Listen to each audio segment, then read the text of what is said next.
Hi friends, சூப்பரான வெண்டைக்காய் fry பார்க்கலாமா? வெண்டைக்காயை கிராஸாக வச்சு இந்த மாதிரி நைஸாக கட் பண்ணி எடுத்துக்கோங்க. அது கூட ஒரு 1½ table spoon cornflour, 3 table spoon கடலை மாவு சேர்த்துக்கோங்க. காரம் உங்கள் தேவையான அளவு சேர்த்துக்கோங்க. நான் இன்றைக்கி 1½ டேபிள் ஸ்பூன் தனி மிளகாய் தூள் சேர்த்துருக்கேன். 1 ஸ்பூன் சீரகத்தூள், 1/4 ஸ்பூன் ஓமம், 1/4 ஸ்பூன் மஞ்சத்தூள், கிறிஸ்பாக வரதுக்காக 2 டேபிள் ஸ்பூன் அரிசி மாவு சேர்த்துக்கோங்க. இதுக்கு தேவையான அளவு உப்பு சேர்த்துட்டு ஒரு 2 table spoon lemon juice and 1 spoon இஞ்சி பூண்டு விழுது போட்டு நல்லா மிக்ஸ் பண்ணிக்கோங்க.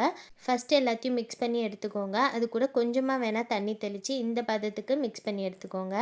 இப்போ சூடான எண்ணெயில் அப்படியே போட்டு பொரித்து எடுத்துக்கலாம். வெண்டைக்காயில் பார்த்திங்கன்னா அந்த வழவழப்பு தன்மை இருக்கும். ஸோ அது போகிற அளவுக்கு ஒரு 10 மினிட்ஸ் கிட்ட பொறுமையாக அதை பொரித்து எடுத்துக்கோங்க.